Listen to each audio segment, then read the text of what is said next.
નમસ્કાર, SSTV ન્યૂઝમાં આપનું સ્વાગત છે। બનાસકાંઠા જિલ્લાના થરાદમાં તાલુકા વિકાસ અધિકારી કાજલબેન આંબલિયાની 3 મહિના પહેલા લાભ પાંચમના દિવસે થરાદ તાલુકા વિકાસ અધિકારી તરીકે નિમણૂક થઈ હતી, ત્યારે થરાદના લોકો ખુશ થયા હતા। થોડા વર્ષો પહેલા કાજલબેન આંબલિયા સરદી વિસ્તાર સુઈગામ તાલુકા વિકાસ અધિકારી તરીકે રહી ચૂક્યા હતા, તેને લઈને આ વિસ્તારને જાણતા હતા। સુઈગામથી કાજલબેન આંબલિયાની ગાંધીનગર ખાતે બદલી થઈ હતી, ત્યારબાદ વાઘોડિયા ખાતે બદલી થઈ હતી, ત્યારબાદ ફરી ગાંધીનગર ખાતે બદલી થઈ હતી અને થોડા સમય પહેલા લાભ પાંચમના દિવસે થરાદ તાલુકા વિકાસ અધિકારી તરીકેની નિમણૂક કરવામાં આવી હતી। કે તાલુકા વિકાસ અધિકારી જે આંબલિયા સાહેબ કાજલબેન આંબલિયા સાહેબ છે, એમના વિરુદ્ધ સરપંચોએ શંકરભાઈ ચૌધરીને એક આવેદનપત્ર આપ્યું છે કે તેમની બદલી થવી જોઈએ, પણ એ હકીકતમાં ખોટું છે, કારણ કે આવા અધિકારીની અહીં જરૂર છે અને તેમનું કામ પણ બહુ સરસ છે। નાનામાં નાનો માણસ જાય તો તેમની પણ રજૂઆત એક સાંભળે છે અને જે પહેલાં ચાલતું 60-40% એવા બધા ભ્રષ્ટાચાર ઉપર અંકુશ આવી ગયું છે, એટલે આ લોકોને દુખે છે, પેટ અને માથું તૂટે છે, પણ હકીકતમાં આવું છે કે આ અધિકારી આવવાની જરૂર છે, આવા અધિકારીની જરૂર છે તો કંઈક વિકાસ સારો થશે। અને શંકરભાઈ ચૌધરીને પણ મારી નમ્ર વિનંતી છે કે આપ આવા અધિકારી લાવ્યા છો, એવા બીજા પણ અધિકારી લાવો તો લોકોનું કામ સરસ સારું થશે અને દરેકને ન્યાય મળશે, તો આ અધિકારીની બદલી ન થાય એવી મારી નમ્ર વિનંતી છે। કાજલબેન આંબલિયા નીડર, બાહોશ અને ભ્રષ્ટાચાર મુક્ત અધિકારીની છાપ ધરાવે છે। થરાદના સરપંચ એસોસિએશન દ્વારા ધારાસભ્ય અને વિધાનસભાના અધ્યક્ષ સમક્ષ રજૂઆત કરવામાં આવી હતી કે તાલુકા વિકાસ અધિકારી વિકાસના કામ થયેલા છે તેને સહી નથી કરતા, તોછડું વર્તન કરે છે। આવા આક્ષેપ સાથે વિધાનસભાના અધ્યક્ષને રજૂઆત કરી તાત્કાલિક બદલી કરવા માંગ કરી હતી। ત્યારબાદ થરાદના લોકો ટીડીઓના સમર્થનમાં આવતા સોશિયલ મીડિયા પર વિડીયો સહિત પોસ્ટ વાયરલ કરી હતી। પોસ્ટમાં ઉલ્લેખ કરવામાં આવ્યો છે કે કાજલબેનની નિમણૂક કથા પછી સરપંચ અને કોન્ટ્રાક્ટરોના કમિશન પ્રથા બંધ થઈ છે। સવારે છાપામાં વાંચવા મળ્યું કે થરાદ ટીડીઓ તરીકે જે કાજલબેન અહીંયા ચાર્જ સંભાળ્યો છે, એમને અહીંથી બદલી કરવા માટે ઘણા બધા સરપંચોએ, આપણા અહીંના ધારાસભ્યો અને આપણા વિધાનસભાના સન્માનીય અધ્યક્ષ શ્રી શંકરભાઈ ચૌધરી સાહેબને એક આવેદનપત્ર આપ્યું છે કે એમનું તોછડાપણું જે વર્તન છે, જેના કારણે અમને તકલીફો થાય છે, તો એમનું અહીંથી બદલી કરવામાં આવે। એ લોકોને હું એવું કહેવા માગું છું કે આ ઇતિહાસની અંદર પહેલી વખત એક એવા બાહોશ અધિકારી આવ્યા છે કે જેમણે આવતા આજે કોન્ટ્રાક્ટર જે સરકારી કામકાજ માટેની જે ફાઇલો આવતી હોય એની અંદરથી સરપંચોનું એમનું કમિશન બંધ થયું છે। એ ખરેખર બહુ સારી વાત છે કે ત્યાંથી 100 રૂપિયા આવે તો 100 રૂપિયાનું કામ થવું જોઈએ।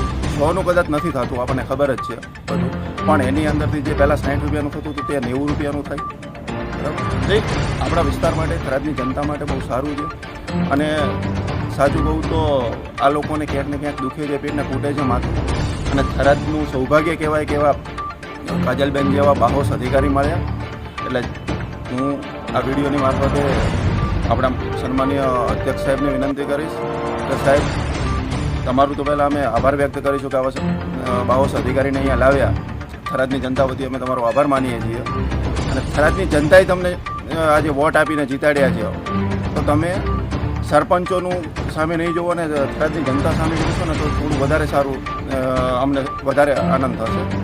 એટલે આવા પણ હજુ પણ 2-4 જે અધિકારીઓ હોય ને, જે બાહોશ અધિકારીઓ, એમને પણ થરાદમાં લાવવાની જરૂર છે, તો આ સિસ્ટમની અંદર જે કચરો છે એ કચરો સાફ થશે। બાકી આ જે કોન્ટ્રાક્ટરની અંદર ટકાવારીને એ બધું છે, એ એક રિવાજ થઈ ગયો છે, એ રિવાજની સામે લડવાની જરૂર છે, એ રિવાજની સામે લડવા માટે આવા બાહોશ અધિકારીઓની જરૂર છે।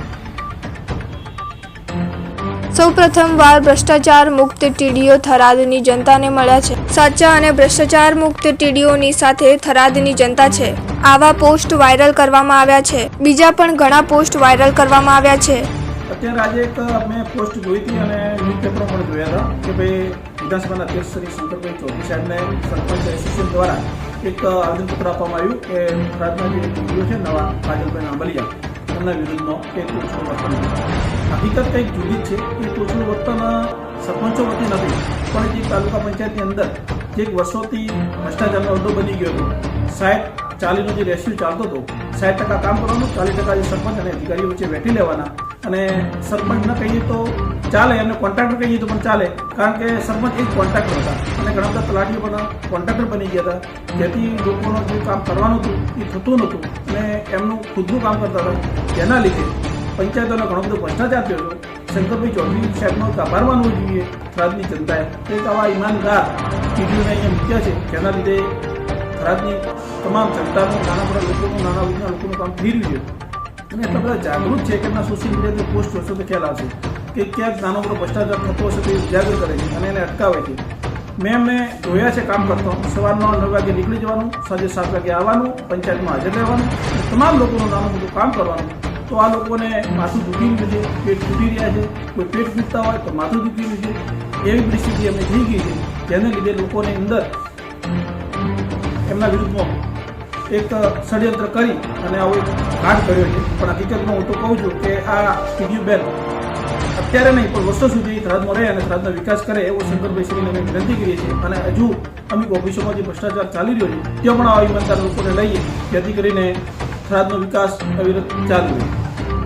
જેની અંદર થરાદના અમુક સરપંચોને દુખે છે પેટમાં અને કૂટે છે માથું. સરકારશ્રીના આવેલા ગ્રાન્ટના પૈસાનો પૂરેપૂરો ઉપયોગ વિકાસના કામમાં થયો છે, જેથી કરીને વિધાનસભા અધ્યક્ષ સાહેબનો આભાર વ્યક્ત કરીએ છીએ કે આવા બાહોશ અધિકારી અને ભ્રષ્ટાચાર મુક્ત અધિકારીની થરાદને જરૂર છે.